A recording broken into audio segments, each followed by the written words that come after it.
కావాలనే మీ కలను నెరవేర్చుకోండి. సంప్రదించండి హెగ్డే ఫెర్టిలిటీ, హైదరాబాద్, తెలంగాణ.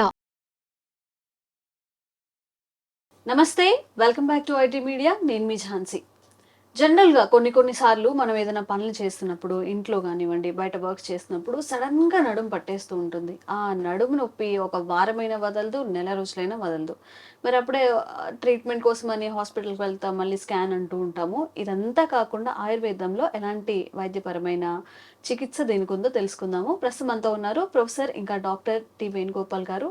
నమస్కారం అండి. నమస్కారం సార్, చిన్న సమస్య అనుకోవచ్చు. అంటే నడుము పట్టేయడం కూడా పెద్ద సమస్యగా చూడాలా అని అంటూ ఉంటారు. బట్ ఆ పెయిన్ అనుభవించే వాళ్ళకి తెలుస్తుంది. ఒక్కసారిగా నడుము పట్టేయడం, ఇలా అనడానికి ఉండదు, ఇలా అనడానికి ఉండదు, వర్క్స్ చేసుకోవడానికి ఉండదు, సరిగ్గా పడుకోవడానికి ఉండదు. మరి ఇలాంటి దీనికోసం పెద్ద పెద్దగా ఖర్చు చేసి హాస్పిటల్కి వెళ్ళి స్కాన్స్ ఇవంతా కాకుండా తక్కువ ఖర్చులో ఎలాంటి వైద్య చికిత్సను అందిస్తారు ఆయుర్వేదంలో? ధన్వంతరి నమః. మామూలుగా సడన్గా నడుము పట్టేసే వాళ్ళని, లేదంటే ఈ పట్టేసింది కూడా ఒక 2-3 రోజులకు తగ్గిపోతుంది, మళ్ళీ ఒక వారంగా మళ్ళీ పట్టేస్తుంది. అట్లా రిపీటెడ్గా జరుగుతుంటుంది కొంతమందిలో పట్టేసింది కంటిన్యూస్గా ఒక నెల 2 నెలల పాటు కూడా ఉంటుంది.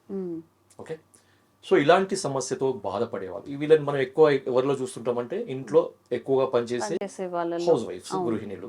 తర్వాత ఎక్కువ ట్రావెల్ చేసేవాళ్ళు, డ్రైవింగ్ చేసేవాళ్ళు, ఎక్కువ కూర్చొని చేసే పనులు ఉన్నవాళ్ళు, ప్రొఫెషన్స్ అంటే డెస్క్టాప్ జాబ్ చేసేవాళ్ళు, లాయర్స్ కానీ లేకపోతే చార్టెడ్ అకౌంటెంట్స్, ఎక్కువగా కూర్చొని బాగా గంటలు కొరకు కూర్చొని వర్క్ చేసుకునే వాళ్ళకు ఒకటే పొజిషన్. మనకి ఇలాంటి సమస్య మాకు రావడం చూస్తుంటాం. దీనికి సింపుల్ రెమెడీ, చాలా సింపుల్, చాలా తక్కువ ఖర్చు, వాడడం కూడా చాలా ఈజీ. మీరు ఇంతకుముందు అన్నారు కదా, చాలా స్కాన్లు అని, అవన్నీ, ఎంఆర్ఐలు, ఎక్స్రేలు, ఇవన్నీ ఖర్చు పెడతారు. ఒక 10 days కనుక అలానే ఉంటే చాలా ఖర్చు పెట్టాల్సి వస్తుంది. చాలా ఖర్చు పెడతారు తెలుసుకోవడానికి. అంతే. ఇప్పుడు హాస్పిటల్కి వెళ్ళామంటే మనకి కంటిన్యూ అయితేనే ఉంటుంది, చుట్టూ ఇంకా వేరే రాస్తూ ఉంటారు. అయితే ఈ నడుము పట్టేసినప్పుడు దీన్ని ఆయుర్వేదంలో కటిగ్రహం అని అంటారు అన్నమాట. కటిగ్రహం, కటి అంటే నడుము, గ్రహం అంటే పట్టేయడం అన్నమాట. సో దీనికి మనకు కావాల్సిన 2 మూలికలు, చాలా సింపుల్. ఒకటి పల్లేరు. దీన్ని ఆయుర్వేదంలో గోక్షుర అంటారు. మళ్ళీ చెప్తాను, పల్లేరు కాయలు. గుచ్చుకుంటాయి, ముళ్ళు ఉంటాయి కదా, నడుస్తున్నప్పుడు కాళ్ళు గుచ్చుకుంటాయి, పల్లేరు కాయలు అంటారు. పల్లెటూళ్ళకి చాలా మందికి తెలుసు, ఇట్లా పాకుతుంది అనమాట. అది మనకి దీని పల్లేరు కాయలు మార్కెట్ లో దొరుకుతాయి, ఆయుర్వేద మూలికల షాప్ లో దొరుకుతాయి. దీని పొడి దొరుకుతుంది, పల్లేరు కాయలు దొరుకుతాయి. ఓకే, రెండవది శొంఠి. అంటే ఆబ్వియస్లీ అందరికీ వంటలలో ఉండేది. ఈ 2 దీనికి కావాల్సిన, ఇంకా ఏం అవసరం లేదు, సింపుల్. సరే, ఈ 2 ఎట్లా వాడాలి అంటే, ఒక టీ స్పూన్ అనుకోండి, ఒక టీ స్పూన్ కానీ, ఒక 1/2 టీ స్పూన్ కానీ శొంఠి పొడి, ఒక 1/2 టీ స్పూన్ పల్లేరుకాయల పొడి. దీన్ని ఏం చేయాలంటే, ఒక 2 కప్పుల నీళ్లలో వేసి మరిగియాలన్నమాట. 2 కప్పుల నీళ్ళు అనేవి 1/2 కప్పు అయ్యే వరకు మరగబెట్టాలి. మనం ఎంతైతే వాటర్ తీసుకున్నామో దానికి 4, దాంట్లో పావు అనమాట, చతుర్భాగ కషాయం అంటారు అనమాట.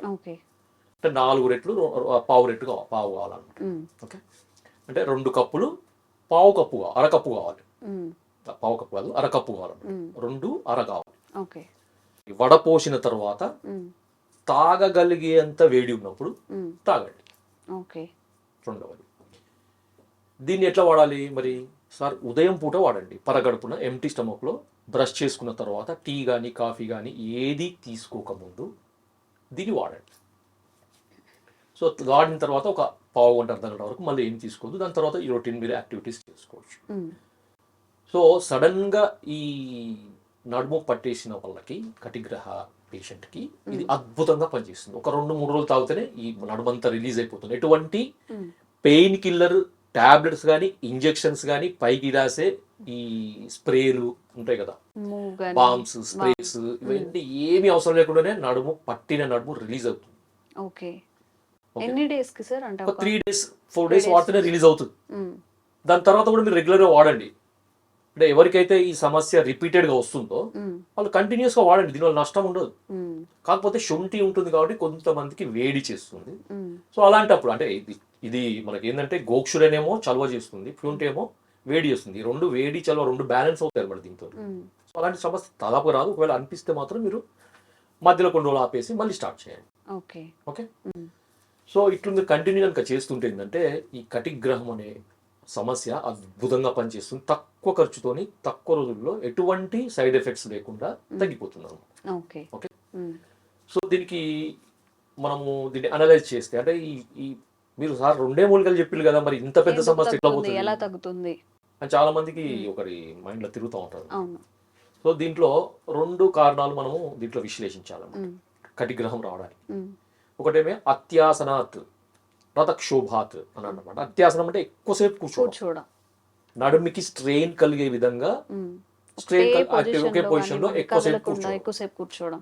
ఉమ్, రథక్షోభాత్ అంటే వెహికల్స్ మీద ఎక్కువగా ప్రయాణం చేయడం, లేకపోతే మనకి ఈ స్పీడ్ బ్రేకర్లు అవి ఇవన్నీ కొంచెం రోడ్ బాగాలేని దాంట్లో ఎక్కువ రెగ్యులర్గా ప్రయాణాలు చేయడం వల్ల కూడా ఈ సమస్య రావచ్చు. ఉమ్, ఓకే. తర్వాత ఇంకొకటి ముఖ్యంగా ఏంటంటే ఇది ఆహారానికి సంబంధించింది అనమాట. అంటే ఇండైజెషన్కి సంబంధించింది ఆమదోషము అంటారు. ఆమదోషం. ఇంతకుముందు నేను ఒక ఎపిసోడ్లో చెప్పాను అది అజీర్ణ భోజనం అని. ఉమ్, సో ఇండైజెషన్ ఉన్న వాళ్ళు కానీ, గ్యాస్ ప్రాబ్లం ఉన్న వాళ్ళు కానీ, ఉమ్, ఇలాంటి వాళ్ళకి కటిగ్రహం వచ్చే అవకాశాలు ఎక్కువగా ఉంటాయి. ఓకే. సో ఈ శొంఠి ఉండడం వల్ల ఏమవుతుందంటే ఇండైజెషన్, గ్యాస్ ఈ రెండు తగ్గిపోతాయి. ఉమ్, సో వాతానులోమనం జరగాలన్నమాట, వాతము అనులోమనం జరగాలి. సో అందుకని గోక్షుర పనిచేస్తుంది. ఉమ్, సో ఈ రెండు కూడా ఆమదోషహారము, వాతాహారము, తర్వాత ఇది యాంటీ ఇన్ఫ్లమేటరీ, అనాల్జెసిక్, తర్వాత ఇవన్నీ చెప్పారనమాట. ఇది చాలా విశ్లేషణ చేస్తే చాలా ఉంటుంది దీనికి, మీకు అన్ని అవసరం లేవు. నేను చెప్పిన సింపుల్ రెమెడీ వాడండి, ఉమ్, హ్యాపీగా మీరు ఈ సమస్య నుంచి బయటపడతారు. ఓకే. జనరల్ స్టోర్స్ లో దొరుకుతుందా సార్ ఈ పల్లేరుకాయ పొడి? పల్లేరుకాయల పొడి ఆయుర్వేద మూలికలు అమ్మే షాప్లో దొరుకుతుంది. లేదు అంటే ఆన్లైన్ మీకు గోక్షుర చూర్ణం అని కొట్టండి, గోక్షుర పౌడర్ అని కొట్టండి. Gokshura GOKSHURA, okay, GOKSHURA, gokshura. Um, so మీకు ఆన్లైన్లో దొరుకుతుంది. పల్లేరుకాయల పొడి అంటే మూలికల షాప్లో దొరుకుతుంది అన్నమాట, హ్యాపీగా తీసుకోవచ్చు. ఓకే. సో ఇదండి చక్కగా మనం సొంటి పొడి ఇంకా పల్లేరు పొడి ఏ స్టోర్స్ లోనే దొరుకుతుంది, ఆయుర్వేదిక్ స్టోర్స్ లో ఎక్కడైనా దొరుకుతుంది. సివియర్ గా బ్యాక్ పెయిన్ ఉన్న వాళ్ళకి, ఇంకా పెద్దవాళ్ళలో అప్పటికే వాళ్ళు ఒక 10 టాబ్లెట్స్ 20 టాబ్లెట్స్ వేసుకుంటారు, షుగర్ అని, బీపీ అని. అలాంటి వాళ్ళకి ఇంకొక టాబ్లెట్ యాడ్ చేయకుండా, దానివల్ల ఇంకా సైడ్ ఎఫెక్ట్స్ రాకుండా, మన ఆయుర్వేద పరంగా ఎలాంటి సైడ్ ఎఫెక్ట్స్ రావు కాబట్టి ఈ మందుని ఒకసారి ట్రై చేసి చూడండి. 3 డేస్లోనే చక్కగా రిలీఫ్ అయితే వస్తుందట. ఖచ్చితంగా ఆయుర్వేదానికి సంబంధించిన ఈ వైద్యాన్ని కూడా మనం అలవాటు చేసుకుంటూ ఉంటే సార్ ఈ సైడ్ ఎఫెక్ట్స్ కూడా చాలా వరకు తగ్గిపోతూ ఉంటాయి. సైడ్ ఎఫెక్ట్స్ వల్ల వచ్చే సమస్యలకు దానికి ఒక రకమైన మందులు, మళ్ళీ ఆ మందులకు వచ్చే సైడ్ ఎఫెక్ట్స్ ఇంకో రకమైన మందులు. ఇదంతా ఒక విషియస్ సైకిల్ మాట. ఇవన్నీ బ్రేక్ చేసుకోవచ్చు ఆయుర్వేద మందులు కనుక షిఫ్ట్ అయితే కొన్ని రకాల సమస్యలకి, మెజారిటీ సమస్యలకి. Thank you sir. Thank you అమ్మా. జై ఆయుర్వేద.